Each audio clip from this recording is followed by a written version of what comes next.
చేసుకుంటున్న ప్రచారానికి రాష్ట్రంలో పరిస్థితులకు పూర్తి భిన్నమైన పరిస్థితులు ఉంటున్నాయని మరోసారి రుజువైంది. కూటమి ప్రభుత్వం చేస్తున్న ప్రచారంలో వాస్తవం లేదని శాసనసభ సాక్షిగా తేడతెలవైంది. ఈగల విభాగాన్ని నెలకొల్పి గంజాయి డ్రగ్స్ నియంత్రించే సీఎం మంత్రులు డబ్బా కొట్టుకుంటున్న తరుణంలో రాష్ట్రంలో మత్తు పదార్థాల విషయంలో ఆందోళనకర పరిస్థితులు ఉన్నాయని, ఇప్పుడే సులువుగా మత్తు పదార్థాలు లభ్యమవుతున్నాయని టీడీపీకి చెందిన మహిళా ఎమ్మెల్యేలే చట్టసభలో కుండబద్దలు కొడుతున్నారు. సోమవారం అసెంబ్లీ ప్రశ్నోత్తరాల సమయంలో రాష్ట్రంలో మాదక ద్రవ్యాల వినియోగం పెరుగుదలపై టీడీపీకి చెందిన కడప ఎమ్మెల్యే రెడ్డిప్ప గారి మాధవి విస్తుపోయే వాస్తవాలు వెల్లడించారు. పాఠశాలలు, కళాశాలల దగ్గర చిల్లర దుకాణాలు, కూల్ డ్రింక్ షాపులు విచ్చలవిడిగా మత్తు పదార్థాలు లభ్యమవుతున్నాయని, చిన్నపిల్లలు సైతం మత్తుచ్చులో చిక్కుంటున్నారని ఆవేదన వ్యక్తం చేశారు.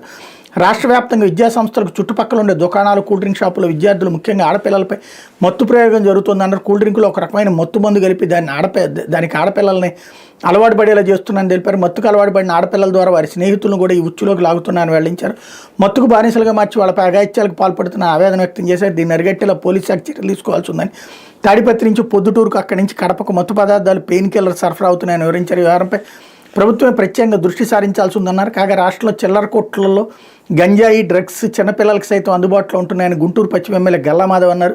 వీటికి అడ్డుకట్ట వేయలేకపోతున్నామంటూ ఆమె ఆవేదన వ్యక్తం చేశారు. అంతకుముందు గజపతి నగరం ఎమ్మెల్యే అదితి విజయలక్ష్మి మాట్లాడు, పాఠశాలల వద్ద చిల్లర కొట్లలో, తినుబండారాల్లో పిల్లలకు మత్తు పదార్థాలు కలిపి అమ్ముతున్నారని తెలిపారు. దీనికి అడ్డుకట్ట వేయాలని ప్రభుత్వాన్ని కోరారు. గత ఏడాది నవంబర్లో జరిగిన అసెంబ్లీ సమావేశాల్లోనూ ఎమ్మెల్యే రెడ్డిప్ప గారి మాధవ్ సభలో మాట్లాడుతూ గతంతో పోలిస్తే రాష్ట్రంలో గంజాయి, ఇతర మత్తు పదార్థాల లభ్యత పెరిగిందంటే అప్పట్లో ప్రభుత్వం దృష్టికి తీసుకొచ్చారు. ఇదే అంశంపై తాజా సమావేశాల్లో మరోసారి మాట్లాడడం గమనార్హం అన్నటువంటి వార్తని హైలైట్ చేశారు.